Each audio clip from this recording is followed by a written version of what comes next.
नमस्कार प्यारे विद्यार्थियों, मैं आमिर खान आप सभी का फिर से एक बार हार्दिक स्वागत करता हूं, अभिनंदन करता हूं, खैर मकदम करता हूं आपके अपने digital platform in the learning app पर। प्रिय साथियों, प्रीवियस लेक्चर में हमने राष्ट्रपति की स्टार्टिंग की थी, ठीक है, और हमने भाग 5 में कार्यपालिका से शुरुआत की थी और कार्यपालिका का जो सर्वोच्च अधिकारी होता है वो होता है राष्ट्रपति। तो हमने लास्ट लेक्चर में राष्ट्रपति से जुड़े हुए कुछ जो महत्वपूर्ण आर्टिकल हैं, अनुच्छेद 52 से लेकर अनुच्छेद 62 तक के जो आर्टिकल हैं उनके बारे में जाना। अनुच्छेद 52 में हमने देखा राष्ट्रपति के पद के संबंध में, 53 में बताया गया था कि संघीय कार्यपालिका की समस्त शक्तियां राष्ट्रपति में निहित होंगी, जिनका प्रयोग वह स्वयं अथवा अपने अधीनस्थ अधिकारियों के माध्यम से करेगा। फिर उसके बाद अनुच्छेद 54 में हमने देखा कि चूंकि भारत एक गणतंत्र है, इसलिए यहाँ के राष्ट्रपति का निर्वाचन एक निश्चित अवधि के लिए किया जाएगा और राष्ट्रपति के निर्वाचन जो है, राष्ट्रपति का निर्वाचन एक निर्वाचक मंडल के द्वारा किया जाएगा और जिसमें जनता अप्रत्यक्ष भूमिका निभाएगी। ठीक है, उस निर्वाचक मंडल के बारे में हमने देखा कि राष्ट्रपति के निर्वाचन में कौन शामिल होगा और कौन शामिल नहीं होगा। ठीक है ना। हमने ये भी जाना कि राष्ट्रपति के निर्वाचन में दिल्ली और पुडुचेरी केंद्र शासित प्रदेशों को किस संविधान संशोधन के तहत भाग लेने का अधिकार दिया गया था। वो था 70वां संविधान संशोधन जो 1992 में हुआ था। ठीक है, आज हम बात करेंगे अनुच्छेद 55 के बारे में, 55 के बारे में, जिसमें राष्ट्रपति के निर्वाचन की पद्धति बताई गई है कि भारत के राष्ट्रपति का निर्वाचन कैसे किया जाएगा। ठीक है, उसमें स्टेट्स का रिप्रेजेंटेशन कैसे रहेगा, केंद्र शासित प्रदेशों का रिप्रेजेंटेशन कैसा रहेगा। तो ये तो आप भली भांति जानते ही हैं कि राष्ट्रपति के निर्वाचन में जो भारत की जनता है वो सीधी भूमिका नहीं निभाती है, प्रत्यक्ष भूमिका नहीं निभाती है, बल्कि जनता के द्वारा चुने हुए जो प्रतिनिधि हैं, जैसे कि आपके सांसद हैं और आपके विधायक हैं, वो ही इस राष्ट्रपति के निर्वाचन में जनता की तरफ से भाग लेते हैं। ठीक है, तो किस स्टेट को किस हिसाब से रिप्रेजेंट करने का मौका दिया जाएगा, इसमें उस पद्धति के बारे में बताया गया है। तो चलिए शुरू करते हैं। देखिए, राष्ट्रपति का निर्वाचन जिस पद्धति के तहत किया जाता है उस पद्धति को कहा जाता है आनुपातिक प्रतिनिधित्व की एकल संक्रमणीय मत पद्धति। ठीक है, इसे इंग्लिश में आप पीएसआर के नाम से भी जानते हो। ठीक है ना। ठीक है, इसमें आनुपातिक रिप्रेजेंटेशन मिलता है स्टेट्स को, आनुपातिक प्रतिनिधित्व की एकल संक्रमणीय मत पद्धति। ठीक है, इस पद्धति में जो मतदान होता है वो गुप्त होता है। आप देखिए, ज्यादातर चुनाव में जिन चुनाव में जनता भूमिका निभाती है वो ज्यादातर चुनाव में आप गुप्त मतदान करते हो, यानी कि आप कभी भी जब वोट डालने जाओगे तो आप अपना वोट बिल्कुल छिपाकर गुप्त तरीके से किसी को देते हैं, यानी कि आप दिखाकर नहीं देते। आप ऐसा मतदान केवल राज्यसभा सदस्यों के निर्वाचन में देखते हैं, राष्ट्रपति के निर्वाचन में भी गुप्त मतदान ही किया जाता है। तो जो ये प्रणाली है, ये प्रणाली सर्वप्रथम ब्रिटिश मंत्री मिस्टर हेयर के द्वारा खोजी गई, इसी कारण इसको हेयर प्रणाली भी कहा जाता है। ठीक है, और इस प्रणाली का सर्वप्रथम उपयोग मिस्टर एंडे ने किया, इसी कारण इसे एंडे सिस्टम के नाम से भी जाना जाता है। सवाल ये उठता है कि भारतीय संविधान में राष्ट्रपति के निर्वाचन की जो ये पद्धति है, ये भारत में क्या ब्रिटिश के संविधान से ली गई है? यदि नहीं तो कहां के संविधान से ली गई है? ये सवाल आपसे पूछा जा सकता है। तो ध्यान रखिएगा, भारतीय संविधान में राष्ट्रपति के निर्वाचन की जो प्रक्रिया है वो ब्रिटिश संविधान से नहीं बल्कि आयरलैंड देश के संविधान से प्रेरित है, यानी कि हमने ये पद्धति आयरलैंड देश से ग्रहण की है। वहां भी यहीं की तरह राष्ट्रपति का सेम इसी प्रकार से निर्वाचन किया जाता है। ठीक है दोस्तों, अब देखिए आनुपातिक प्रतिनिधित्व की एकल संक्रमणीय पद्धति क्या होती है। देखिए, इसके नाम में ही इसका कार्य छिपा हुआ है, आप समझिएगा। देखिए, इसमें राज्यों को प्रतिनिधित्व करने का मौका मिलता है किस रूप में? अनुपातिक रूप में, अनुपात के रूप में। ठीक है, किस अनुपात में? जनसंख्या के अनुपात में। जिस स्टेट की जनसंख्या जितनी अधिक है उतना ही अधिक उसे राष्ट्रपति के चुनाव में प्रतिनिधित्व करने का क्या मिलेगा? मौका मिलेगा। ये जो शब्द है संक्रमणीय, इसे इंग्लिश के एक वर्ड ट्रांसफर से आप समझ सकते हो। यानी कि नॉर्मल चुनाव में हम देखते हैं कि मान लीजिए एक कैंडिडेट को 10 वोट दिए गए, बी कैंडिडेट को 20 वोट प्राप्त हुए। यहां पर बी कैंडिडेट जो है विजेता घोषित कर दिया जाता है और जो एक कैंडिडेट को जो प्राप्त मत हैं, जो 10 वोट उसको मिले हैं, ये बिल्कुल आप कहिए कि बिल्कुल खराब चले जाते हैं, गड्ढे में चले जाते हैं। लेकिन राष्ट्रपति के चुनाव में ऐसा नहीं होता। राष्ट्रपति के चुनाव में दरअसल जो वोट हैं वो ट्रांसफर कर दिए जाते हैं, संक्रमण कर दिए जाते हैं बचे हुए कैंडिडेट्स के अंदर अनुपातिक रूप में। इसलिए इसका नाम इस प्रकार से है, आनुपातिक प्रतिनिधित्व की एकल संक्रमणीय मत पद्धति जो आयरलैंड के संविधान से प्रेरित है। इसको हेयर सिस्टम और एंडे सिस्टम के नाम से भी जाना जाता है। ठीक है, दरअसल इसमें वोटों की गणना नंबर्स के आधार पर नहीं की जाती, बल्कि वोट का जो मत है, मत का वो मूल्य निकाला जाता है, वोट की वैल्यू निकाली जाती है। ठीक है, प्रत्येक विधानसभा सदस्य जो है, चाहे वो अलग अलग राज्यों के जो हैं, जैसे यूपी के विधानसभा सदस्य हैं, राजस्थान के हैं और भी राज्यों के हैं, तो प्रत्येक राज्य के विधानसभा सदस्यों का जो मत मूल्य है वो अपने राज्य के हिसाब से अलग अलग आता है। उत्तर प्रदेश के विधानसभा सदस्य का मत मूल्य अलग मिलेगा, राजस्थान के अलग मिलेगा, सिक्किम के अलग मिलेगा। ठीक है, जबकि देश के समस्त जो सांसद हैं, चाहे वो किसी भी राज्य से निर्वाचित होकर आए हैं, उनका जो मत मूल्य है वो बिल्कुल समान रहेगा। ठीक है, एग्जामिनर हो सकता है कि आपसे मत मूल्य निकाले के कुछ फॉर्मूले पूछ ले। ठीक है, संविधान में विधानसभा सदस्यों का मत मूल्य निकालने के लिए और सांसदों का मत मूल्य निकालने के लिए एक परफॉर्मा तैयार किया हुआ है, कुछ फॉर्मूलाज बनाए हुए हैं, उनको आप जानिए। ठीक है, जैसे अगर मैं बात करूं कि एक विधानसभा सदस्य का मत मूल्य कैसे निकाला जाए, मत मूल्य कैसे निकाला जाए, तो इसके लिए आपको याद रखना है कि आपको उस राज्य की जनसंख्या पता होना चाहिए। राज्य की जनसंख्या यह डिवाइड होगी उस राज्य की विधानसभा सीटों से, राज्य की या राज्य के कुल विधानसभा सदस्य, ठीक है, इंटू 1/1000। ठीक है, देखिए एग्जामिनर कई बार क्या कर सकता है, इस भाग के गुना के निशान को मिटाकर वो भाग का निशान देगा, तो उससे आपको कंफ्यूज नहीं होना है, तो 1000 ऊपर चला जाएगा, सिंपल सा फॉर्मूला है। ठीक है, तो देखिए राज्य की जनसंख्या डिवाइडेड बाय राज्य के कुल विधानसभा सदस्यों की संख्या इंटू 1/1000। लेकिन यहां पर ध्यान रखने योग्य बात क्या है, यहां पर आप ध्यान रखिएगा कि ये जो राज्य की जनसंख्या है ना, इस जनसंख्या का जो आधार वर्ष है, ऐसा नहीं करना है कि आपको इसमें करंट की जनसंख्या लेनी है, करंट ईयर की नहीं। इसके लिए फॉर्मूला फिक्स किया हुआ है कि यहां पर 1971 की जनसंख्या को आधार बनाया जाएगा, यानी कि यहां पर वो जनसंख्या ली जाएगी जो 1971 में है। ठीक है ना, और विधानसभा सदस्यों का राज्य के हिसाब से अलग अलग मत मूल्य आता है। अगर हम सर्वाधिक की बात करें तो ये बात हम भली भांति जानते हैं कि 1971 में और आज भी अगर जनसंख्या की दृष्टि से देखा जाए तो सबसे बड़ा राज्य है उत्तर प्रदेश।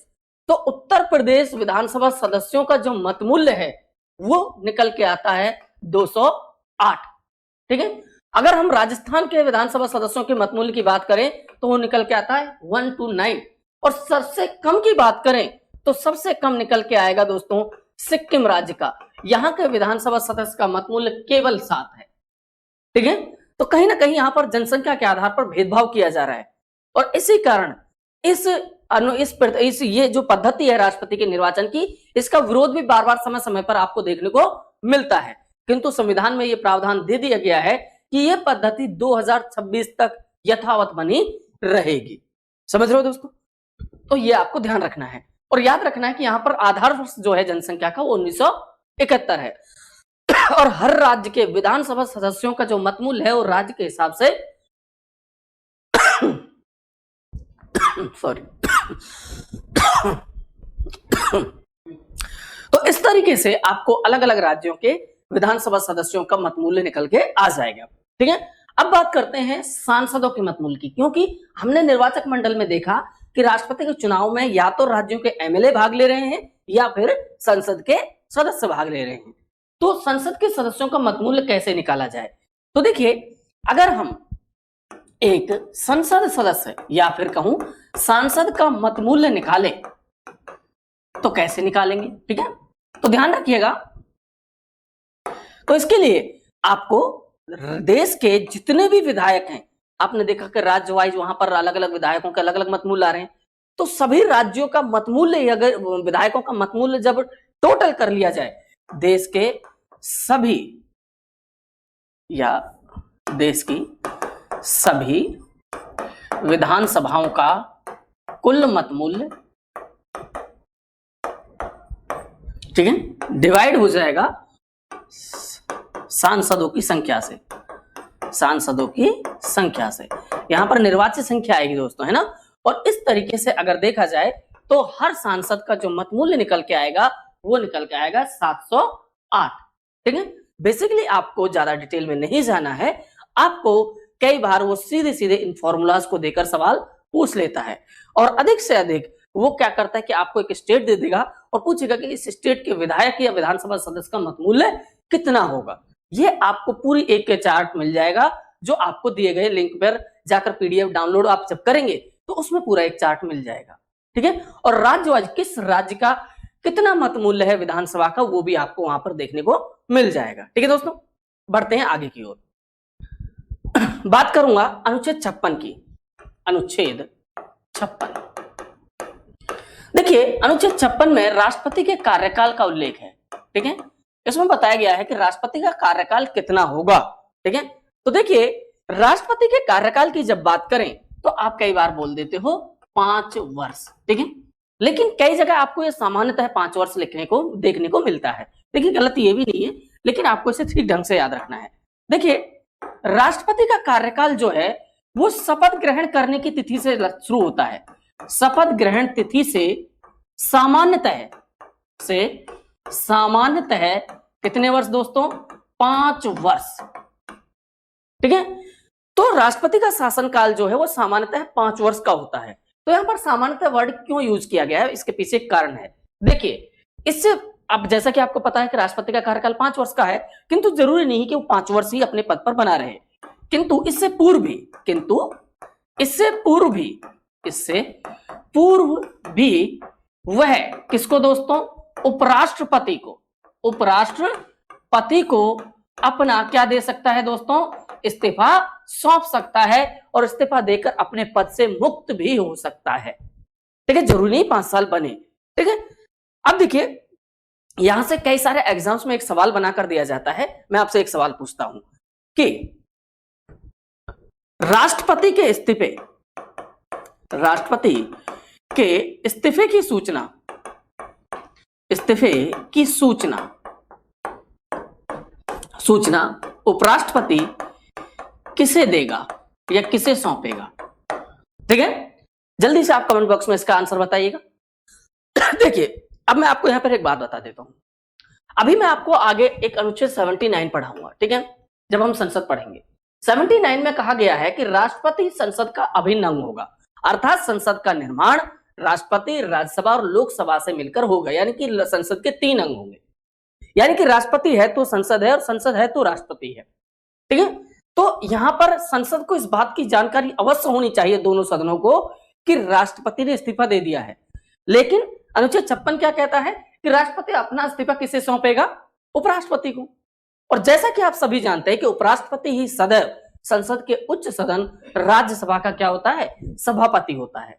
यानी कि अब राज्यसभा को इस बात की सूचना मिल चुकी है, तो अब उपराष्ट्रपति का क्या कर्तव्य होगा कि वो जल्द से जल्द इस बात की सूचना संसद के दूसरे सदन अर्थात लोकसभा को देगा। ठीक है, तो ध्यान रखिएगा राष्ट्रपति के इस्तीफे की सूचना जो उपराष्ट्रपति है वो त्वरित प्रभाव से किसको सौंपेगा दोस्तों? लोकसभा अध्यक्ष को सौंपेगा। ये बात आपको ध्यान रखनी है। ठीक है, और दूसरी बात आपको ये याद रखनी है कि राष्ट्रपति जो है वो अपनी पदावधि पूर्ण होने के पश्चात भी अपनी पदावधि पूर्ण होने के पश्चात भी पद पर बना रह सकता है। ठीक है, और वह तब तक पद पर बना रहेगा,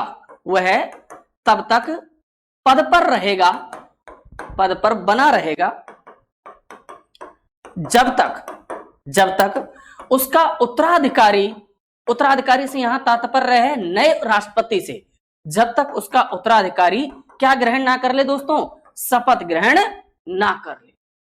तो आप कहेंगे सर ये कैसे पॉसिबल है? बिल्कुल पॉसिबल है।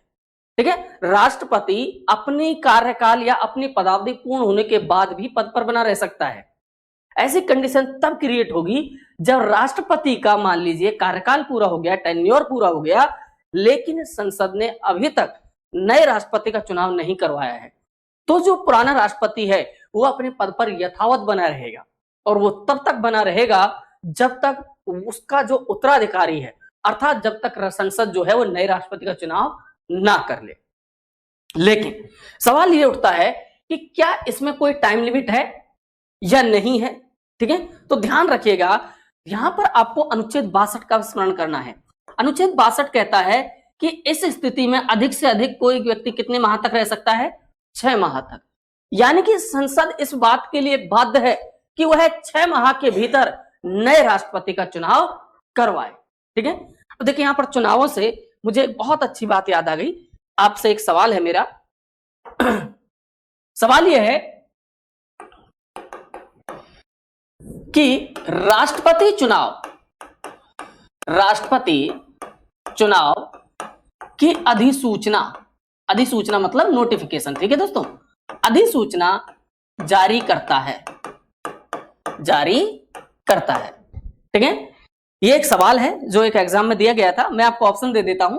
ऑप्शन ए संसद, option B Lok Sabha, option C election commission of India, ठीक है, ऑप्शन डी, ठीक है, राज्य विधानसभाएं, ठीक है। आपको जल्द से जल्द इसका आंसर बताना है, ठीक है। सवाल यह है कि राष्ट्रपति का चुनाव होना है तो इस बात की सूचना या नोटिफिकेशन कौन जारी करता है? आपकी संसद, लोकसभा का जो सदन है, संसद का निम्न सदन, या फिर इलेक्शन कमीशन ऑफ इंडिया, या फिर राज्यों की विधानसभा इस बात की घोषणा करेंगे। तो क्या लगता है आपको? तो दोस्तों इसका सही आंसर होगा क्या?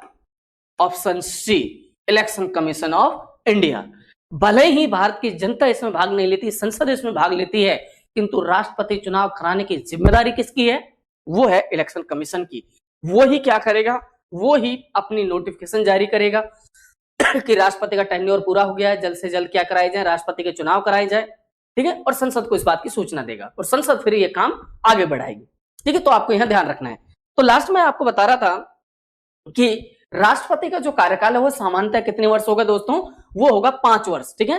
किंतु इससे पहले भी वो उपराष्ट्रपति को अपना त्यागपत्र सौंप सकता है और राष्ट्रपति उपराष्ट्रपति का यह कर्तव्य होगा, दायित्व होगा कि वह इस बात की सूचना त्वरित प्रभाव से किसको दे? आप लोकसभा अध्यक्ष को दे। और राष्ट्रपति अपना टेन्योर पूरा होने के बावजूद भी अपने पद पर बना रह सकता है और वो तब तक पद पर बना रहेगा जब तक उसका उत्तराधिकारी शपथ ग्रहण ना कर ले। यहां उत्तराधिकारी से तात्पर्य है नए राष्ट्रपति से, ठीक है दोस्तों। तो सामान्यतः 5 वर्ष का कार्यकाल होता है। और देखिए यदि ऐसी कंडीशन क्रिएट होती है तो अधिक से अधिक, अनुच्छेद 62 क्या कहता है कि ऐसी स्थिति में अधिक से अधिक वो कितने माह तक रहता है? 6 माह तक। यानी कि 6 माह में संसद बाध्य है कि वो नए राष्ट्रपति का क्या करवाए? चुनाव करवाए, ठीक है। आगे बढ़ते हैं। अब देखिए अब मैं आगे आपको बात बताता हूं राष्ट्रपति के पुनर्निर्वाचन से रिलेटेड, यानी कि अनुच्छेद 57, ठीक है दोस्तों।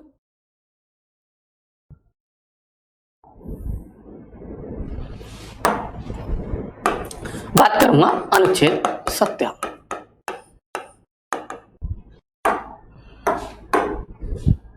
राष्ट्रपति का पुनर्निर्वाचन।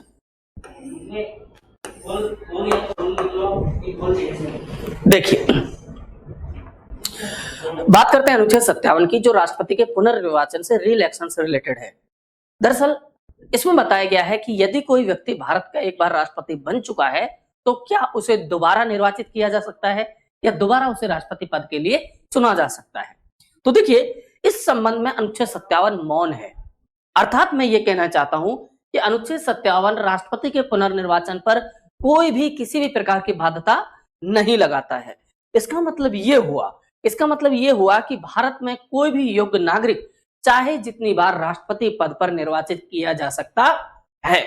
लेकिन यदि हम अमेरिका के संविधान का स्मरण करें तो अमेरिका के संविधान की अगर हम बात करें तो अमेरिका का संविधान कहता है कि कोई भी नागरिक जो है, अमेरिका का जो नागरिक है, वो अधिक से अधिक अमेरिका का 2 बार राष्ट्रपति निर्वाचित किया जा सकता है, इससे ज्यादा नहीं किया जा सकता।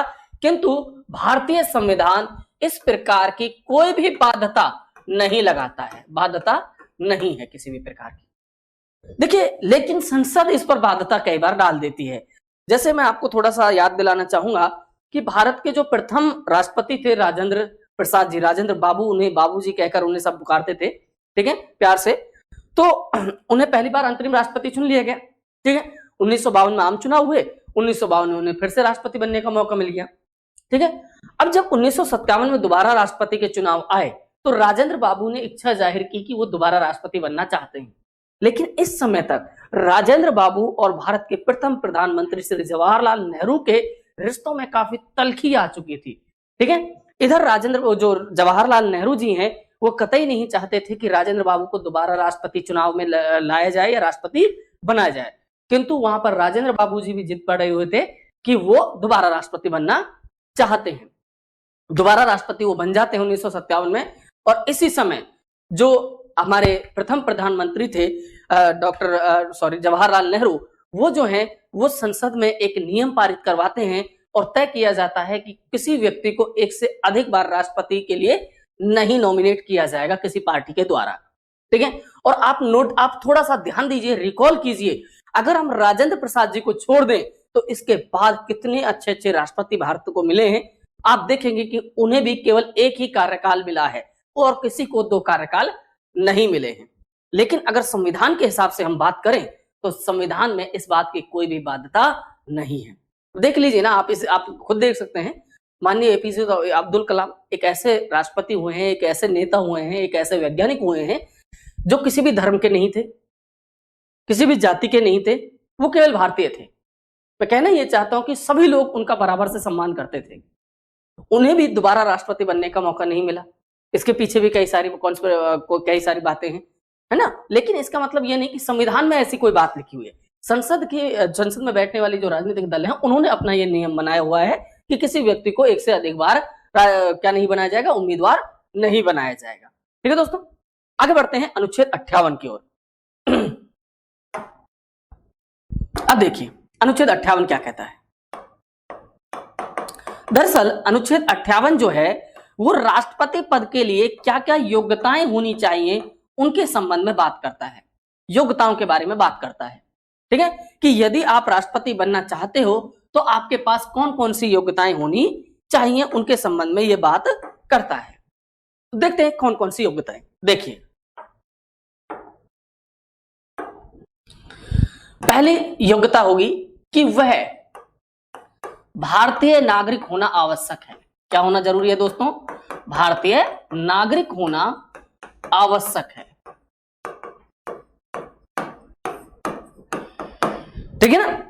लेकिन सवाल ये उठता है कि भारतीय नागरिक किस तरीके से?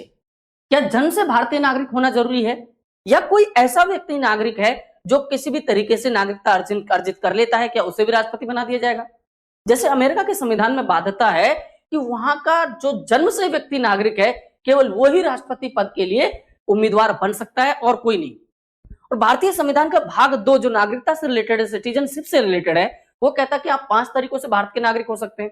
जन्म से हो सकते हैं, वंश से हो सकते हैं, ठीक है, क्षेत्र सम्मेलन के तरीके से हो सकते हैं, देशीकरण के आधार पर हो सकते हैं, पंजीकरण के आधार पर हो सकते हैं, ठीक है। तो अनुच्छेद 58 में इस प्रकार की कोई बाध्यता नहीं है।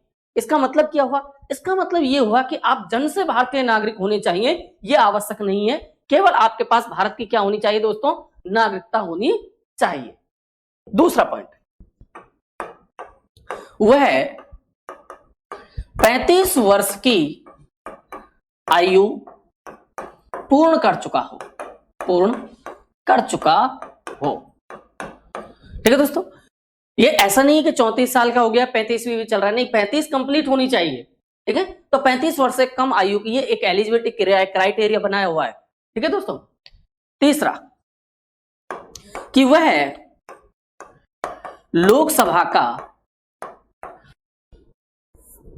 सदस्य बनने की योग्यता रखता हो, सदस्य बनने की योग्यता रखता हो, ठीक है। अब देखिए जब आप उपराष्ट्रपति पढ़ेंगे तो उपराष्ट्रपति में आप योग्यताओं पढ़ेंगे कि वह राज्यसभा का सदस्य होने की योग्यता रखता हो। अब इसका यह कतई मतलब नहीं है कि पहले उसे लोकसभा सदस्य के लिए चुनाव लड़ना पड़ेगा, फिर वो लोकसभा का सदस्य बनेगा, फिर ही राष्ट्रपति बन सकता है, नहीं, ऐसा कतई नहीं, ठीक है। यानी कि बस इतना हो कि उसकी पकड़ या राजनीति में या फिर किसी अन्य क्षेत्र में कम से कम उसकी क्रेडिबिलिटी इतनी होनी चाहिए कि यदि उसे लोकसभा का चुनाव लड़ाया जाए तो वो लोकसभा का चुनाव जीत सके। आप नोटिस करेंगे कि राष्ट्रपति पद पर बैठने वाला कोई भी ऐसा कोई आम इंसान नहीं था या ऐसा कोई व्यक्ति नहीं था जो अचानक से आया और क्या बन गया हो, राष्ट्रपति बन गया हो। आप जब उनका बैकग्राउंड जानेंगे तो आपको पता चलेगा कि वो लोग राजनीति में पहले से ही सक्रिय थे। कोई किसी राज्य का राज्यपाल रहा है, कोई मुख्य न्यायालय का न्यायाधीश रहा है, कोई आईएफएस आईएएस जैसी सिविल सर्विस सेवाओं में रहा है, ठीक है, कोई विदेश में राजदूत रहा है या किसी अन्य सेवा में रहा है। उन्हीं लोगों को राष्ट्रपति पद पर पहुंचने का मौका मिल पाया है। ठीक है दोस्तों, अब देखिए यहां पर यही बात कही गई है। चौथी योग्यता क्या होगी? चौथी योग्यता यह होगी कि वह किसी लाभ के पद पर ना हो। ठीक है, लाभ के पद पर ना हो। अब देखिए दोस्तों, यहां पर ये जो शब्द है ना, ये आप पूरी पॉलिटी में काफी जगह देखते हो। जहां पर भी योग्यताओं की बात आती है वहां पर ये जरूर पढ़ते हो कि वह लाभ के पद पर ना हो। ठीक है, तो सवाल ये उठता है कि लाभ के पद से यहां क्या तात्पर्य है। तो मैं आपको यहां पर एक बात बताना चाहूंगा कि भारतीय संविधान में कहीं पर भी किसी भी आर्टिकल में यह नहीं बताया गया है कि लाभ का पद क्या होगा और क्या नहीं होगा। ठीक है, हाँ, लेकिन अगर मैं बात करूं अनुच्छेद 102 एक ए की और अनुच्छेद 191 ए की, ठीक है, तो ये कुछ ऐसे दो आर्टिकल हैं जो भारत के सांसद यानी कि एमपी और एमएलए यानी कि आपके विधायक, इनको किसी ऐसे पद को धारण करने से रोकते हैं जिनके लिए इन्हें अलग से वेतन या फिर किसी प्रकार की अन्य सुविधा मिलती हो। समझ आई बात? ठीक है, यानी कि भारतीय संविधान में कहीं पर भी ये जो लाभ का पद है इससे कहीं भी डिफाइन नहीं किया गया है, लेकिन इससे मिलते जुलते दो आर्टिकल जरूर देखने को मिल जाते हैं। एमपी और एमएलए जो 102 और 191 है, जिनमें एमपी और एमएलए को किसी ऐसे पद को धारण करने से रोका गया है जिसके लिए उन्हें अलग से वेतन भत्ते मिलते हो या सुविधाएं मिलती हो। तो इसी से सर्वोच्च न्यायालय ने, संसद ने अंदाजा लगाया कि भाई आप किसी संवैधानिक पद पर रहते हुए कोई दूसरा ऐसा पद नहीं ले सकते जिसके लिए आपको वेतन मिलता हो या किसी प्रकार की सुविधा मिलती हो। ठीक है, और साथ ही में संसद ने कुछ ऐसे लोगों की सूची बनाई है जो लाभ के पद के दायरे में नहीं माने जाएंगे। तो यहां से सवाल जरूर पूछा जा सकता है। तो आपको यह चीज ध्यान रखनी है कि कुछ ऐसे पद हैं जो लाभ के पद के दायरे में नहीं माने जाते, जैसे भारत का राष्ट्रपति, ठीक है, भारत का उपराष्ट्रपति, ठीक है, राज्यों के राज्यपाल, ठीक है, संघ सरकार के मंत्री, संघ सरकार के मंत्री, साथ में राज्य सरकार के मंत्री। इसके अलावा कोई भी पेंशन प्राप्त व्यक्ति जिसे किसी भी प्रकार की पेंशन मिल रही हो, इन्हें लाभ के पद में शामिल नहीं माना जाएगा। यदि ये लाभ के पद होते तो देखिए, मैंने इससे जस्ट पहले राष्ट्रपति का पुनर्निर्वाचन पढ़ाया है, तो यदि ये लाभ का पद होता तो राष्ट्रपति का पुनर्निर्वाचन संभव नहीं हो पाता। तो लाभ के पद क्या है वो आपको याद रखने की जरूरत नहीं है, लेकिन लाभ के पद में कौन शामिल नहीं है ये जरूर याद रखना है। ये आपसे पूछा जा सकता है। भारत के राष्ट्रपति, भारत का राष्ट्रपति, उपराष्ट्रपति, राज्यों के राज्यपाल, संघ सरकार के मंत्री, राज्य सरकार के मंत्री और पेंशन प्राप्त व्यक्ति जो हैं वो लाभ के पद के दायरे में नहीं माने जाते। आई होप आपको ये बात क्लियर हो गई होगी। ठीक है दोस्तों, आगे बढ़ते हैं। आगे कहा गया है पांचवी योग्यता में,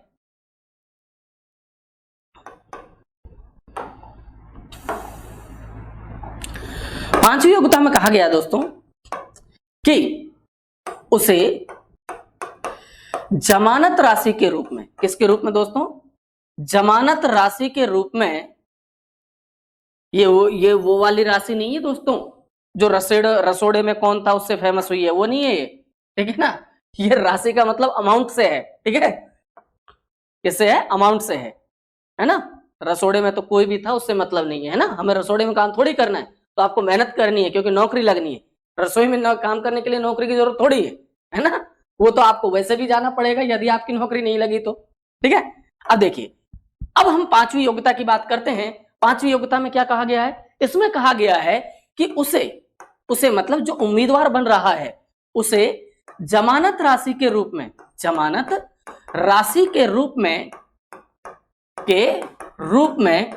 15,000 रुपए जमा कराने होंगे। और यदि वह, ध्यान रखिएगा, और यदि वह डाले गए कुल वैध मतों का कितना भाग, 1/6 भाग प्राप्त नहीं कर पाता है तो क्या होगा, तो उसकी जमानत क्या मानी जाएगी दोस्तों, जब्त मानी जाएगी। यानी कि अब उसे ये पैसे रिफंड नहीं होंगे। लेकिन आप हार गए, लेकिन आपके मत जो है वो 1/6 भाग से ज्यादा है, तो आपको आपके पैसे रिफंड हो जाएंगे। लेकिन कम है तो जमानत जब्त मानी जाएगी, अर्थात आपको रिफंड नहीं मिलेगा। ठीक है, ये ध्यान रखने वाली बात है। साथ में आपको एक चीज और याद रखनी पड़ेगी, 1997 से पहले ये जो जमानत राशि है दोस्तों, ये 15,000 नहीं हुआ करती थी, बल्कि इसकी राशि थी मात्र 2500 रुपए। कितनी दोस्तों, मात्र 2500 रुपए। इसे बाद में बढ़ाकर कितना कर दिया गया है, 15,000 रुपए कर दिया गया है। ठीक है, अब बात करते हैं आपकी 6वीं योग्यता की। ठीक है, 6वीं योग्यता क्या कहती है, सुनिएगा। 6वीं योग्यता कहती है कि उम्मीदवार के पास, किसके पास दोस्तों, उम्मीदवार के पास 50 प्रस्तावक प्लस 50 अनुमोदक होने आवश्यक हैं। ठीक है दोस्तों, अब देखिए यहां पर क्या है प्रस्तावक और अनुमोदक से मतलब। देखिए सबसे पहले तो ये समझिए, मैं आम भाषा में समझाऊं तो ये गवाह है। ठीक है ना, जो रजिस्ट्रार के सामने ये आपको, जो हमारे संसद के महासचिव हैं, उनके सामने ये गवाही देंगे कि जो ये फला व्यक्ति है जो उम्मीदवारी के लिए आ रहा है, ये बहुत अच्छा है, ये राष्ट्रपति बनने की समस्त योग्यताएं पूरी करता है, इसे राष्ट्रपति बनाया जाए, राष्ट्रपति का चुनाव लड़ने का मौका दिया जाए, इस बात के लिए हम ये प्रस्ताव देते हैं। यानी कि 50 लोग वो होंगे जो एक्स व्यक्ति के नाम का प्रस्ताव रखेंगे कि इसे राष्ट्रपति का चुनाव लड़ने का मौका दिया जाए, और 50 व्यक्ति वो होंगे जो इन प्रस्तावकों की बात का अनुमोदन कर देंगे, अर्थात समर्थन करेंगे। तो प्रस्ताव रखने वाले प्रस्तावक और उनके प्रस्ताव पर समर्थन देने वाले अनुमोदक कहलाते हैं। यानी कि 50 + 50, यानी कि गवाहों की टोटल संख्या कितनी है दोस्तों, 100 है। लेकिन क्या मूल भारतीय संविधान में इनकी संख्या 100 थी? नहीं दोस्तों, इनकी संख्या थी 10 + 10 अर्थात 20। इनकी संख्या केवल 20 थी। लेकिन 1997 में जब जमानत राशि भी बढ़ाई गई तो साथ साथ अनुमोदक और प्रस्तावकों की संख्या भी बढ़ा दी गई। ये अनुमोदक और जो प्रस्तावक है दोस्तों, ये आम लोग नहीं हो सकते, ये लोग केवल वही हो सकते हैं जो निर्वाचक मंडल में शामिल हैं। यानी कि या तो एमएलए या एमपी होंगे, या दोनों में से होंगे। समझ रहे हो ना, जो राष्ट्रपति के चुनाव में भाग लेने के लिए काबिल है। सवाल ये उठता है मन में कि सर फिर बढ़ाने की जरूरत क्या पड़ गई, गवाह तो 20 भी बहुत है। तो उसकी एक वजह है दोस्तों। देखिए इसके पीछे एक वजह ये रही है या रही होगी कि राष्ट्रपति की चुनाव प्रक्रिया जो है वो ज्यादा लंबी ना खींचे, ज्यादा खर्चीली ना हो, कम से कम कैंडिडेट में जो वास्तविकता में बनने के लायक हैं केवल वही इसमें पार्टिसिपेट करें। ऐसे ही लोगों को मौका देने के उद्देश्य से इन गवाहों की संख्या को बढ़ाया गया होगा। ठीक है दोस्तों, अब हम बात करते हैं आगे अनुच्छेद 59, जिसमें राष्ट्रपति पद के लिए शर्तें, राष्ट्रपति के लिए वेतन और अन्य चीजों की बात कही गई है। ठीक है दोस्तों, आगे बढ़ते हैं। बात करूंगा अनुच्छेद 59 की। अनुच्छेद 59 में राष्ट्रपति पद के लिए शर्तें या हम कहें राष्ट्रपति पद के लिए वेतन इत्यादि की बात कही गई है। ठीक है ना। दरअसल शर्तों में आप समझ लीजिए, यहां पर बताया गया है कि राष्ट्रपति को निःशुल्क आवास मिलेगा रहने के लिए, निःशुल्क परिवहन सुविधा मिलेगी, निःशुल्क संचार सेवाएं मिलेंगी, है ना, निःशुल्क सुरक्षा व्यवस्था मिलेगी, और कितना वेतन उसे मिलेगा, उन सभी चीजों के संबंध में यहाँ पर चर्चा की गई है। देखिए जैसा कि अगर हम राष्ट्रपति के वेतन की बात करें तो जैसा कि आप सभी जानते हैं कि कुछ समय पहले तक 2018 तक राष्ट्रपति को, अगर हम राष्ट्रपति के पुराने वेतन की बात करें तो राष्ट्रपति को 1,50,000 रुपए जो हैं वो प्रति माह प्राप्त होते थे, सॉरी, ठीक है। लेकिन वर्तमान में इसे बढ़ा दिया गया है, ठीक है। और अब जो वेतन है राष्ट्रपति का वो है दोस्तों 5 लाख रुपए प्रति माह, ठीक है दोस्तों। लेकिन साथ में आपको यह भी याद रखना है कि ये जो वेतन है, ये वेतन जो है ये आयकर मुक्त होता है दोस्तों। कैसा होता है? आयकर मुक्त होता है। इसका मतलब ये हुआ कि किसी भी प्रकार की वित्तीय आपातकाल की स्थिति में या किसी भी स्थिति में इनमें कटौती संभव नहीं है। क्या नहीं हो सकती दोस्तों? कटौती संभव नहीं है। हाँ, हालांकि यदि राष्ट्रपति स्वयं इस बात की क्या दे दे, आपकी अनुमति दे दे कटौती करने की, वो बात अलग है। लेकिन संविधान इस बात के लिए मना करता है, चूंकि राष्ट्रपति का वेतन, चूंकि वो सर्वोच्च संवैधानिक पद है, उसका वेतन जो है वो आयकर मुक्त है। तो किसी भी स्थिति में, चाहे आपातकालीन स्थिति हो या कोई दूसरी स्थिति हो, किसी भी कारण से उसके जो ये वेतन और जो भत्ते हैं, इनमें किसी भी प्रकार की कटौती नहीं की जा सकती, ठीक है। और राष्ट्रपति के आवास के संबंध में कई सारे एग्जाम्स में मैंने देखा है, यहाँ पर क्या है कि सवाल पूछ लिया जाता है। मुझे याद है कि एक एग्जाम में पूछा गया था कि राष्ट्रपति भवन जो है वो निम्न में से किस पहाड़ी पर स्थित है, निम्न में से किस पर्वत श्रृंखला का एक भाग पर स्थित है, निम्न में से राष्ट्रपति भवन का वास्तुकार कौन है, इंजीनियर कौन है, ठीक है। इन चीजों के बारे में कई बार पूछ लिया जाता है। छोटा सा ओवरव्यू मैं आपको देना चाहूंगा। यदि हम राष्ट्रपति भवन की बात कर रहे हैं तो देखिए,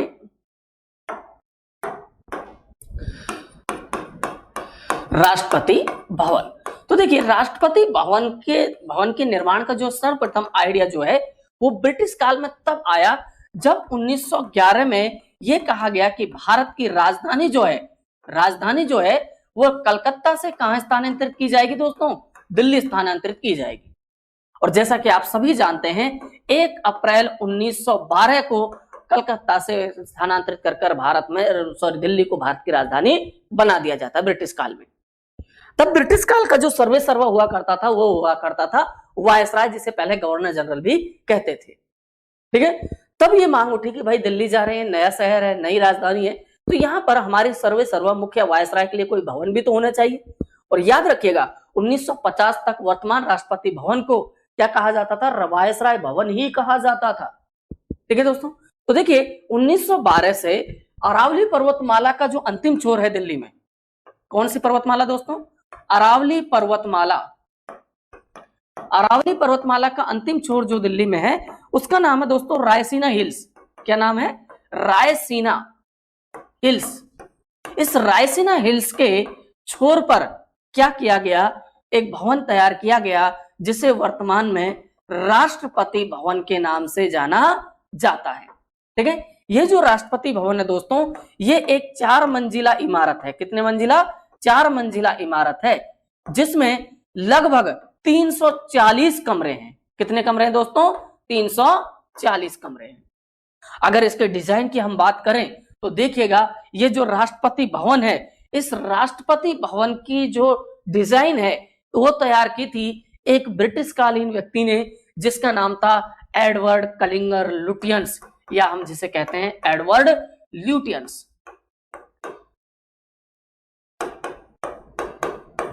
ठीक है।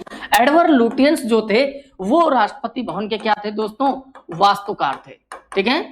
और दूसरी बातों में अगर हम बात करें कि इन्होंने तो इसका नक्शा तैयार कर दिया, लेकिन जिस इंजीनियर ने अपनी देखरेख में इसे बनवाया उसका नाम क्या था? उसका नाम था दोस्तों हैग कलिंग्स, ठीक है, हैग कलिंग्स, ठीक है। ये इसके इंजीनियर थे।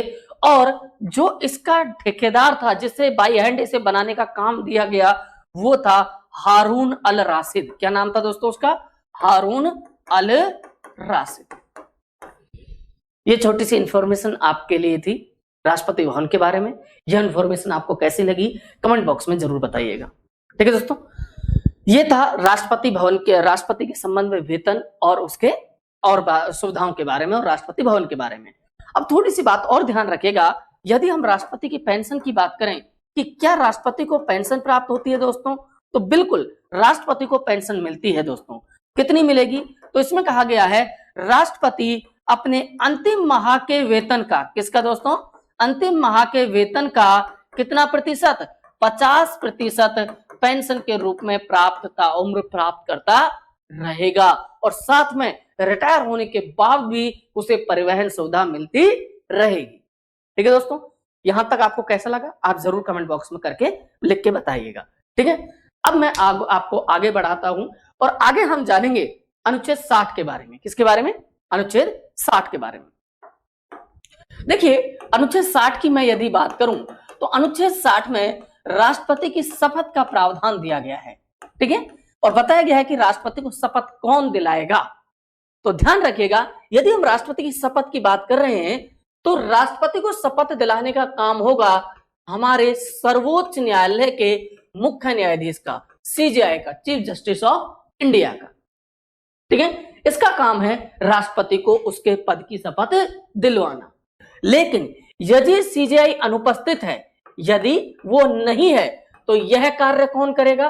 तो इस स्थिति में यह कार्य जो सर्वोच्च न्यायालय है उसका जो वरिष्ठतम न्यायाधीश है, वरिष्ठतम से यहाँ तात्पर्य है एक्सपीरियंस से, वरिष्ठतम न्यायाधीश यह कार्य पूरा करेगा। ठीक है, अब देखिए, ये बात तो आपको आसानी से याद रहती है और सभी को रहती है, लेकिन यहां पर थोड़ी सी एक बात और आपको ऐड करके रखनी है। वो क्या है? देखिएगा दोस्तों, तीन ऐसे पदाधिकारी हैं। देखिए, जैसे कि आप सभी जानते हैं कि हमारे भारत के संविधान में, संविधान के पीछे की तरफ कुछ सूचियां दी गई हैं जिनको हम क्या कहते हैं दोस्तों? अनुसूची कहते हैं। और जैसा कि आप सभी जानते हैं कि इन अनुसूचियों की संख्या कितनी है? 12 है। और इन 12 अनुसूचियों में से जो तीसरी अनुसूची है दोस्तों, तीसरी अनुसूची, इस तीसरी अनुसूची में भारत के महत्वपूर्ण पदाधिकारी जितनी भी हैं, महत्वपूर्ण पदाधिकारी, इन पदाधिकारियों जो हैं, इन पदाधिकारियों की जो शपथ के प्रारूप का उल्लेख है वो दिया गया है अनुसूची 3। तो आपसे सवाल पूछा जाए कि भारत के महत्वपूर्ण पदाधिकारी, चाहे प्रधानमंत्री हो, मंत्री हो, और आपके चाहे मुख्यमंत्री हो या कोई और हो, इनकी शपथ के प्रारूप का वर्णन कहां मिलेगा? तो इनकी शपथ के प्रारूप का वर्णन, उल्लेख जो मिलेगा वो तीसरी अनुसूची में मिलेगा। ठीक है, लेकिन यहां पर ध्यान रखने योग्य बात क्या है दोस्तों?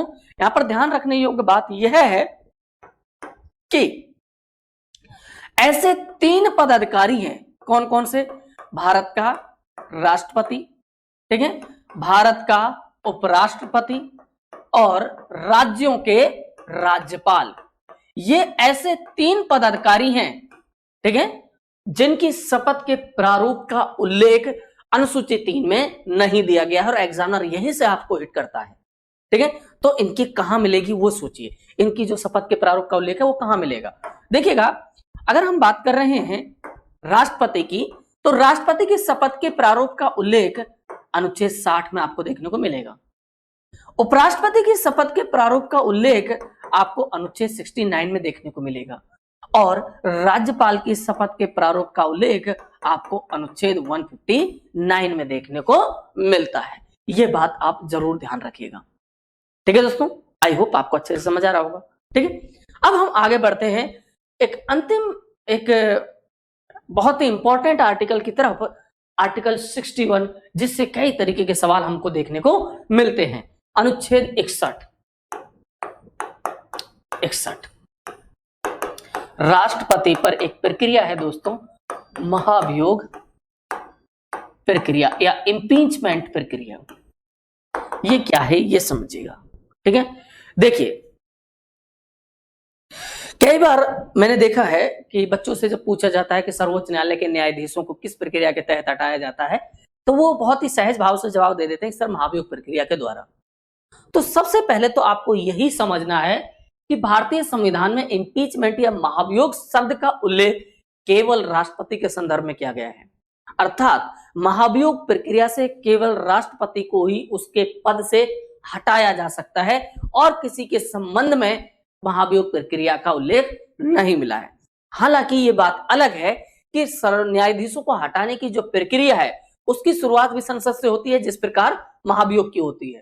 ठीक है, उसकी प्रक्रिया भी कुछ ऐसी ही है जैसे इसकी है, इसीलिए कई बार कह देते हैं कि वो महाभियोग जैसी प्रक्रिया है, लेकिन महाभियोग नहीं है, ये ध्यान रखिएगा।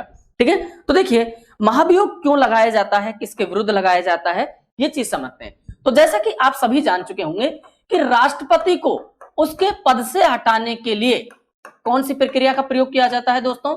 इंपीचमेंट यानी कि महाभियोग की प्रक्रिया का यूज किया जाता है। ठीक है, अब सवाल ये उठता है क्या भारतीय संविधान में ये कहीं से प्रेरित थी? यदि हाँ तो कहां से? तो ध्यान रखिएगा, भारतीय संविधान में इंपीचमेंट प्रोसेस जो है वो अमेरिका के संविधान से प्रेरित मानी जाती है। ठीक है दोस्तों, यहां तक कोई दिक्कत? ठीक है, अब देखिए आगे बढ़ते हैं। अब सवाल ये उठता है कि राष्ट्रपति के विरोध में या उसके खिलाफ संसद में महाभियोग प्रक्रिया कहां से शुरू होगी, या हम कहें कि क्यों लाया जाता है उसके विरुद्ध महाभियोग, यानी कि इसका आधार क्या है? तो देखिए, अगर हम राष्ट्रपति के विरुद्ध महाभियोग प्रक्रिया के आधार की बात करें तो संविधान में केवल एकमात्र आधार जो उल्लेखित है वो क्या है कि राष्ट्रपति के विरुद्ध केवल संविधान का अतिक्रमण करने की स्थिति में ही महाभियोग लाया जा सकता है, अन्यथा नहीं लाया जा सकता। अभी संविधान का अतिक्रमण क्या है? इसका मतलब यह है कि मान लीजिए जैसे 42वें संविधान संशोधन के तहत यह तय किया गया कि भैया जो राष्ट्रपति है वो मंत्रिपरिषद की सिफारिशों को मानने के लिए बाध्य होगा, और 44वें संविधान संशोधन में यह छूट दी गई कि राष्ट्रपति मंत्रिपरिषद की भेजी गई सिफारिश को एक बार पुनर्विचार हेतु लौटा सकता है, और यदि संसद उसे दोबारा या मंत्रिपरिषद उस विचार को दोबारा राष्ट्रपति के पास भेजेगी तो इस बार वो अपनी स्वीकृति देने के लिए क्या होगा दोस्तों? बाध्य होगा। यही बात थी। ठीक है, अब लेकिन यदि मंत्रिपरिषद जो है वो मंत्रिपरिषद की सिफारिशों को राष्ट्रपति मानने से इनकार करने लग जाए तो यह होगा संविधान का अतिक्रमण, यानी कि संविधान में लिखित जो प्रावधान है उनको नहीं मानना। आई होप आपको समझ आ रहा होगा। और ऐसी सिचुएशन तभी क्रिएट हो सकती है जब राष्ट्रपति और प्रधानमंत्री के रिश्तों में तल्खी आ जाए, यानी कि दोनों के रिश्तों में कहीं ना कहीं तनाव पैदा हो जाए। प्रधानमंत्री कुछ करना चाह रहा है, उसकी हर बात को रिजेक्ट कर रहा है राष्ट्रपति, तो प्रधानमंत्री ऐसे राष्ट्रपति को कतई बर्दाश्त नहीं कर सकता जो उसकी सिफारिशों को या उसके किए गए कार्यों को रोके या रोक टोक करे। तो इसी पर्पज के साथ वो संसद में क्या लेके आता है? उसके खिलाफ महाभियोग प्रस्ताव लेकर आता है जिसमें राष्ट्रपति को हटाने का संकल्प लिया जाता है। तो सबसे पहली बात तो ये कि इस प्रक्रिया की शुरुआत कहां होगी दोस्तों? संसद में। अब सवाल ये उठता है कि संसद के तो 2 सदन है, कौन से सदन में शुरू होगी? तो ध्यान रखिएगा, संसद के किसी भी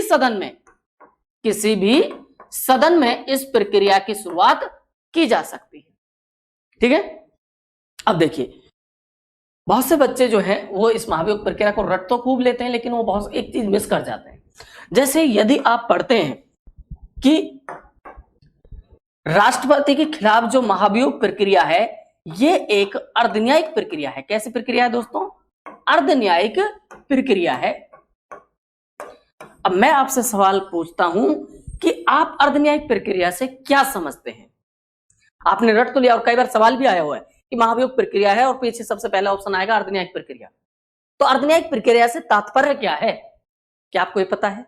यदि नहीं तो आप हमारे चैनल को सब्सक्राइब कीजिए, अधिक से अधिक लोगों तक इसे शेयर कीजिए। चलिए मैं बताता हूं, जस्ट जोकिंग। देखिए अर्धन्यायिक प्रक्रिया, देखिए न्यायिक, अगर हम भारत के अंदर देखें तो न्याय करने का कार्य दिया गया है न्यायालय को, लेकिन संसद क्या न्यायालय है दोस्तों? नहीं है। संसद तो एक विधायिका है, समझ रहे हो? लेकिन फिर भी देखिए संसद न्याय कर रही है किसके लिए? राष्ट्रपति के लिए, कि वो सही है या गलत है, उसे पद पर रहना चाहिए या नहीं रहना चाहिए, उसने संविधान का अतिक्रमण किया है या नहीं किया है। तो इस बात का न्याय कौन कर रही है? संसद कर रही है। यानी कि विधायिका अब तब्दील हो गई है किसमें? न्यायपालिका में। तो जब ऐसा कोई काम होता है कि एक ऐसी संस्था जिसकी स्थापना या जिसका गठन न्यायपालिका के रूप में नहीं हुआ है, फिर भी वो किसी व्यक्ति, किसी संस्था या किसी अन्य के बारे में कोई न्याय कर रही हो, तो ऐसी संस्था जो है वो अर्धन्यायिक संस्था कहलाती है। और उसने जिस प्रक्रिया के तहत ये न्याय किया है वो अर्धन्यायिक प्रक्रिया कहलाएगी। और जिस जगह बैठकर वो काम किया गया, जिस ऑफिस में बैठकर वो काम किया गया, वो संस्था अर्धन्यायिक संस्था कहलाएगी। अगर आप रिकॉल कर पा रहे हैं तो जब मैंने संवैधानिक उपचारों का मूल अधिकार पढ़ाया था आर्टिकल 32, तब मैंने वहां पर आपको इसे समझाया था काफी अच्छी तरीके से। ठीक है, तो चूंकि संसद न्यायपालिका नहीं है फिर भी वो न्याय कर रही है, तो इसलिए संसद यहां पर इस समय क्या है? अर्धन्यायिक संस्था है, और उसके द्वारा दिया गया फैसला अर्धन्यायिक फैसला कहलाएगा। और उसमें भाग लेने वाले जो व्यक्ति हैं वो अर्धन्यायिक व्यक्ति कहलाएंगे। और उसने जिस प्रोसेस का पालन किया है वो क्या कहलाएगी? अर्धन्यायिक प्रक्रिया कहलाएगी। तो क्या होती है महाभियोग की प्रक्रिया में, क्या होता है वो हम समझते हैं। देखिए दोस्तों, देखिए यदि संसद के किसी भी सदन को लगे, चाहे वो राज्यसभा को लगे चाहे वो लोकसभा के सदस्यों को लगे कि भैया राष्ट्रपति संविधान का अतिक्रमण कर रहा है और उसे इस पद पर रहने का कोई अधिकार नहीं है, तो ऐसे सिचुएशन में क्या होगा वो समझिए। देखिए मैं आपको उदाहरण के लिए समझा रहा हूं। पहली बात तो ये समझ लीजिए, राष्ट्रपति के विरुद्ध संसद के किसी भी सदन में प्रस्ताव लाया जा सकता है उसे उसके पद से हटाने के लिए, जिसे हम महाभियोग प्रस्ताव भी कहते हैं। मैं उदाहरण के लिए ले रहा हूं, मान लीजिए लोकसभा में एक महाभियोग प्रस्ताव लाया गया राष्ट्रपति को उसके पद से हटाने के उद्देश्य से। ठीक है दोस्तों, अब देखिए, अब ये जो महाभियोग प्रस्ताव है ये लोकसभा अध्यक्ष को सौंपा जाएगा, लेकिन लोकसभा अध्यक्ष इसे केवल उसी स्थिति में स्वीकार करेगा जब इस प्रस्ताव पर संसद के 1/4 सदस्यों के क्या हो दोस्तों? हस्ताक्षर हो, तो ही इसे स्वीकार किया जाएगा, तो ही इसकी प्रोसेस में आएगा, अन्यथा नहीं आएगा। मान लीजिए एक प्रस्ताव लाया गया जिसमें संसद के 1/4 सदस्यों के हस्ताक्षर हैं, जिसमें राष्ट्रपति के ऊपर क्रमबद्ध तरीके से आरोप लगाए गए हैं कि इससे तब ये काम कहा गया था, इसने मना कर दिया, तब इसने ये किया था, तब इसने किया था। ठीक है, ये एक प्रस्ताव लाया गया किस उद्देश्य से? राष्ट्रपति को उसके पद से हटाने के उद्देश्य से। जिस दिन ये काम हुआ उसी दिन राष्ट्रपति को सूचना भेजी जाएगी, और राष्ट्रपति को जिस दिन सूचना मिली, ठीक है, उस सूचना मिलने के 14 दिन पश्चात, कितने दिन पश्चात दोस्तों?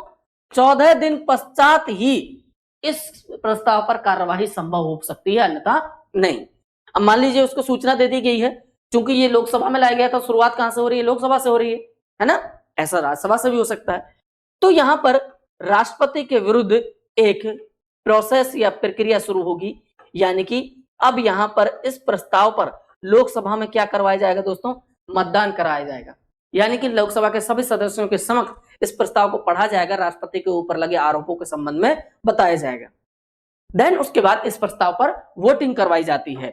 यदि लोकसभा में या संसद के द्वितीय सदन में प्रस्ताव लाया गया, यह प्रस्ताव 2/3 बहुमत से क्या हो गया दोस्तों? पारित हो गया, तो ये इस सदन में पारित माना जाएगा, और इसमें पारित होने के पश्चात यह दूसरे सदन में जाएगा, राज्यसभा में, और यदि यह राज्यसभा में आया है तो कहां जाएगा? लोकसभा में जाएगा। ठीक है दोस्तों, अब देखिए दूसरे सदन में जब ये प्रस्ताव लाया जाएगा तो लाने के पश्चात यहां पर राज्यसभा में इसके ऊपर तुरंत मतदान नहीं करवाया जाएगा, बल्कि राज्यसभा का जो सभापति है वो क्या करेगा? वो इस स्थिति में एक जांच समिति गठित करेगा दोस्तों। क्या करेगा? एक जांच समिति गठित करेगा, और इस जांच समिति में कितने सदस्य होंगे दोस्तों? 3 सदस्य होंगे। एक कानून का अच्छा जानकार होगा, कोई न्यायाधीश होगा, एक मनोनीत व्यक्ति हो सकता है। ठीक है दोस्तों, ये जांच समिति जल्द से जल्द राष्ट्रपति के ऊपर लगे आरोपों के संबंध में जांच करती है। यदि इस जांच समिति ने राष्ट्रपति के ऊपर लगे आरोपों को गलत पाया, उनमें सत्यता नहीं पाई, तो यह प्रस्ताव तुरंत प्रभाव से यहीं पर खारिज माना जाएगा। लेकिन यदि यह आरोपों में सत्यता पाती है तो यह अपनी रिपोर्ट जो है वो इस प्रस्ताव के साथ संलग्न करके सभापति के समक्ष, या तो राज्यसभा के सभापति के समक्ष, या लोकसभा में लोकसभा अध्यक्ष यानी कि दूसरे सदन के सभापति अध्यक्ष के समक्ष इसे रख देगी, और देन उसके बाद दूसरे सदन में भी इस पर क्या करवाया जाएगा दोस्तों? मतदान करवाया जाएगा। और यदि इस मतदान में भी यह प्रस्ताव जो है ये 2/3 बहुमत से क्या हो गया दोस्तों? पारित हो गया। मान लीजिए 2/3 बहुमत से क्या हो गया दोस्तों? पारित हो गया, तो राष्ट्रपति का पद त्वरित प्रभाव से क्या माना जाएगा? रिक्त माना जाएगा। लेकिन मैंने तो पहले बताया कि राष्ट्रपति का पद रिक्त नहीं छोड़ा जा सकता, तो ऐसी स्थिति में क्या होगा? तो ऐसी स्थिति में अनुच्छेद 62 एक्टिवेट हो जाएगा। ठीक है, और एक अनुच्छेद और एक्टिवेट हो जाएगा जिसमें कहा गया है कि ऐसी स्थिति में भारत के उपराष्ट्रपति को भारत का कार्यवाहक राष्ट्रपति बना दिया जाएगा, और यदि उपराष्ट्रपति अपने पद पर मौजूद नहीं है तो क्या होगा? तो इस स्थिति में क्या होगा? इस स्थिति में हम जो हमारे सर्वोच्च न्यायालय के मुख्य न्यायाधीश हैं उसे क्या बना देंगे? हम हमारा कार्यवाहक न्यायाधीश बना देंगे। लेकिन यह अधिकतम 6 माह तक हो सकता है, यानी कि अनुच्छेद 62 में यह कहा गया है कि 6 माह के भीतर संसद बाध्य है इस बात के लिए कि वो नए राष्ट्रपति के क्या करवाए? चुनाव करवाए। आई होप आप अच्छे से समझ रहे होंगे इस बात को। ठीक है दोस्तों, ऐसा केवल एक बार कंडीशन ऐसी क्रिएट हुई थी जब जाकिर हुसैन जी की, जो हमारे राष्ट्रपति थे, उनकी पद पर रहते हुए मृत्यु हो गई, तब वराह वेंकट गिरी को क्या बना दिया गया दोस्तों, वो बना दिया गया कार्यवाहक राष्ट्रपति। लेकिन उस समय कांग्रेस के भीतर आंतरिक घमासान चल रहा था। एक तरफ मोरारजी देसाई थे, दूसरी तरफ आप देखिए कौन थी, इंदिरा गांधी थी। इंदिरा गांधी एक उभरती हुई लीडर थी उस समय। तो मोरारजी देसाई जो थे वो वराह वेंकट गिरी को ये कहीं ना कहीं वादा करते हैं कि वो उन्हें क्या बना देंगे, राष्ट्रपति बना देंगे, किंतु चुनाव लड़ने के लिए उन्हें अपना पहले पद छोड़ना होगा। तो वराह वेंकट गिरी ने अपने उपराष्ट्रपति पद से इस्तीफा दे दिया। चूंकि उन्होंने उपराष्ट्रपति पद से इस्तीफा दे दिया तो अब वो कार्यवाहक राष्ट्रपति भी कैसे बने रह सकते हैं, और इस समय नए राष्ट्रपति का इलेक्शन हुआ नहीं था। तो ऐसी स्थिति में मोहम्मद हिदायतुल्लाह साहब, जो उस समय हमारे सुप्रीम कोर्ट के महान्यायाधीश थे, उनको कार्यवाहक राष्ट्रपति बनाया गया। वो अभी तक के एकमात्र ऐसे मुख्य न्यायाधीश हैं जिन्हें उपराष्ट्रपति और कार्यवाहक राष्ट्रपति बनने का मौका मिला है। जी हाँ, उपराष्ट्रपति भी बने हैं।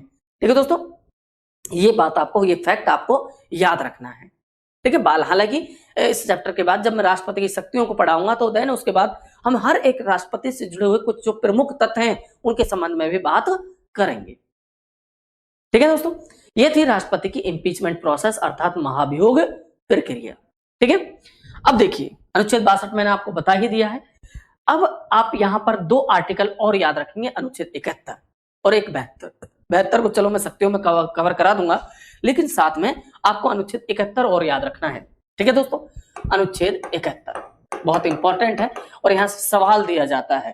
देखिए सवाल क्या होता है, सवाल दोस्तों कुछ इस प्रकार से होता है कि भारत के राष्ट्रपति और उपराष्ट्रपति, भारत के राष्ट्रपति और उपराष्ट्रपति के निर्वाचन से संबंधित विवादों का निपटारा, किसका निपटारा दोस्तों, विवादों का